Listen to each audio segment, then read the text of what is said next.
trabajo empieza a ir hacia el hogar, que será ya la mujer en los años 50, ¿no? Ya constreñida un poco por ese ámbito. Otra cosa que me parece divertida es la guerra, que aquí, además de tener un trasfondo serio, también tiene un trasfondo cómico, porque se juega mucho a distintos juegos de palabras con la guerra entre los sexos. La guerra real y luego está la guerra de los sexos, y finalmente, que esta película resumen todo tipo de humor. O sea, está desde el humor bufonesco de las caídas de los encuentros, un poco del gordo y el flaco, hasta el humor más sofisticado, el humor de las ironías de esas réplicas hollywoodienses absolutamente maravillosas, y de cómo hablan las mujeres y cómo hablan los hombres, divergencias y confluencias, ¿no? Muy bien, muchas gracias. Juan Miguel Lame, buenas noches. Hola, buenas noches. El título de esta película, que sería, tú lo decías antes, cuantos más mejor, es como de Groucho Marx, ¿no? Sí. Tiene algo que ver con los Marx, ¿no? No, yo creo que es un título como de cine mudo, también. Tú has mencionado una película que efectivamente el cámara era George Stevens, que me parece que se llamaba La batalla del siglo. Era aquella del gordo y el flaco que empiezan simplemente vendiendo un árbol de Navidad y una ramita y termina con una batalla impresionante. Esta película yo he recuperado un poco, con las viejas películas recupero un poco la memoria, porque las viejas películas nos remiten a un mundo desaparecido. Y no me refiero ya al Washington colapsado del año 1943, no. Me refiero, que además está muy bien reconstruido de alguna manera, con un punto de pre-neorrealismo, de neorrealismo paralelo, como esa escena preciosa en la terraza cuando llueve, etcétera, etcétera. No me refiero a esa reconstrucción del Washington, me refiero a un mundo moral en el que, para salvar la reputación, fíjate qué palabra más bella y más antigua, la reputación de una chica, se inventa una trama inverosímil que probablemente es lo más flojo, porque ahora nos parece lo más flojo, pero en aquel momento era lo suficientemente poderosa como para salvar la reputación de esa chica. A mí de esta película me interesan dos cosas. Una, que tú has mencionado, que es el entronque de los gags con el cine mudo de Stan Laurel y Oliver Hardy, es decir, de los personajes que no reaccionan frente al gag. Y en segundo lugar me llama mucho la atención, imagino que a ti también te llama la atención, pues ese mundo que efectivamente ha desaparecido, las chicas bailando unas con otras en el restaurante, los manteles a cuadro, las luces, las cretonas de las cortinas, es decir, un mundo que efectivamente ya no existe. Yo, que he tenido tiempo por edad de vivir ese tipo de relación de pareja, cuando veo este tipo de películas las veo con el placer, como aficionado a los libros, que veo un incunable, y después hablaremos de por qué. Bueno, está muy bien, y vamos a hablar de eso que decías ahora, de las cretonas, las mujeres hablando y tal, y además me parece estupendo todo eso, lo que te trae este tipo de películas, que podría ser un nuevo capítulo de su libro El cine y la memoria.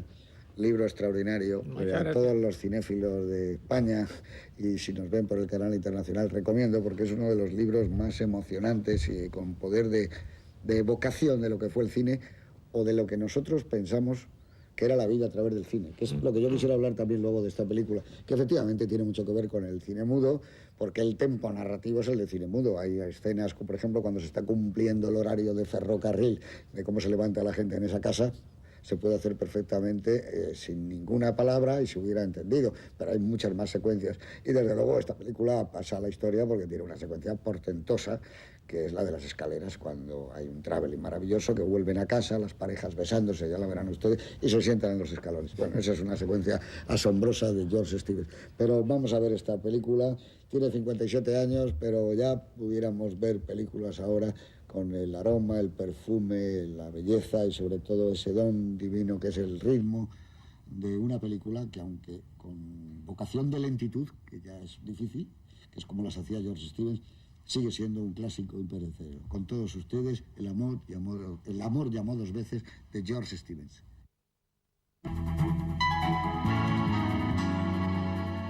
Bueno, aquí estamos de vuelta de aquel Washington de Plató, que tiene muy poco que ver con el Washington real, pero de todas maneras se notan resquicios. Yo estuve en Washington hace 6 o 7 años y siempre, la verdad es que me recordaba esta película como Tempestad sobre Washington también, cuando pasé a Charles Lawton. Mientras veíamos la película del año 1943, como hemos puesto últimamente bastantes de ese año, no es cuestión de decir lo que ocurría en el mundo mientras George Stevens rodaba, entre otras cosas es el año de Casablanca, y mientras veíamos la película había grandes discusiones porque Otis mantiene que fue muy bien dado a Charles Corbould el Oscar. Por cierto, el año pasado se le ha dado a su hijo. Y aquí Amparo y Juan Miguel decían que le hubiera merecido Claude Rains. Yo creo que mejor que Claude Rains ese año no estaba nadie como secundario. Pero en cambio sí se lo hubiera dado a Charles Corbould por una película de Lubitsch que era El Diablo dijo no, que estaba asombroso. También ese año. Asombroso. O sea que, como vemos, esos años había películas muy difíciles, ¿no? Pero de lo que estábamos hablando es de cómo una comedia hecha en ese tiempo ha podido permanecer, mientras que un remake de esa comedia, hecho nada menos que con Cary Grant, que ha sido el rey de la comedia, no ha funcionado. ¿La hizo Charles Vidor o Charles Walter? Yo creo que era Charles Vidor. Charles Vidor, ¿no? Con Samantha Eggar, ¿no? En Tokio, durante las Olimpiadas, hay problemas de apartamentos para vivir y se meten los tres. Pero aquí es distinto, ¿no? Aquí empieza como una película distinta, ¿verdad? Como que hay problemas, estamos en la guerra, Washington, un hotel lleno, nunca tiene la sensación de eso, ¿no? Sí, pero la película tiene una cosa muy curiosa, que yo creo que la ha apuntado Oti al principio, que es una cosa muy atractiva, es eso que nosotros resumimos con a mal tiempo buena cara. Todo el mundo es muy optimista en la película, todo el mundo mantiene ante un hecho como la guerra una actitud positiva, es decir, nadie pone malas caras. La gente se mete en los taxis, el siguiente, cosa que me recuerda también la época en la que en España había bofetadas por coger un taxi, es decir, son paralelismos que uno va recordando. Pero la actitud optimista, la actitud de avanzar a toda velocidad, es decir, el tópico por encima de todas las cosas. Hay una cosa muy curiosa de esta película que a lo mejor alguno de vosotros conocéis. Uno de los guionistas de la película, Frank Ross, es el único guión que escribió. Era el marido de Jean Arthur. Lo que me hace pensar que probablemente fue el que puso en marcha la película. Y fue nominado. El único guión que escribió en su vida fue nominado y encima además era para su mujer. Lo que eso es, yo creo, el guión es muy bueno. Lo que eso es un gran argumento, ¿no? Sí, el argumento el argumento es maravilloso. Yo creo que hay en esta película algo que creo que no ocurre en ninguna otra película, y es la mirada, es decir, ya no solo que estén en Washington, es decir, la capital de los Estados Unidos, que estén durante ya en 1943, la guerra, bueno, realmente está en su máxima. Los personajes son, por lo que se puede percibir, es decir, John McCrea va a encomendado para una misión especial, cosa que se obvia. Es un MacGuffin. Luego Charles Corbould parece que está allí también por un asunto importante de viviendas, cosa que se obvia. Se dedica a contar naderías, realmente naderías, mientras está ocurriendo grandes asuntos en el mundo, y esos mismos personajes están pendientes de grandes temas. Cuenta una anécdota de quién se levanta a qué hora, cómo, y con eso consigues no solo entretenerte, sino mantenerte de puntillas ante una cosa sorprendente. A mí me parece sorprendente que se pueda conseguir eso. A mí me parece muy habilidosa. Efectivamente coge las cosas por un ángulo muy curioso. Por ejemplo, la guerra, ¿no? Las referencias a la guerra son, bueno, está la famosa frase de malditos torpedos a toda velocidad, ¿no? Que en realidad yo, por curiosidad, me he buscado quién era este almirante Farragut. Es de origen mallorquín, ¿verdad?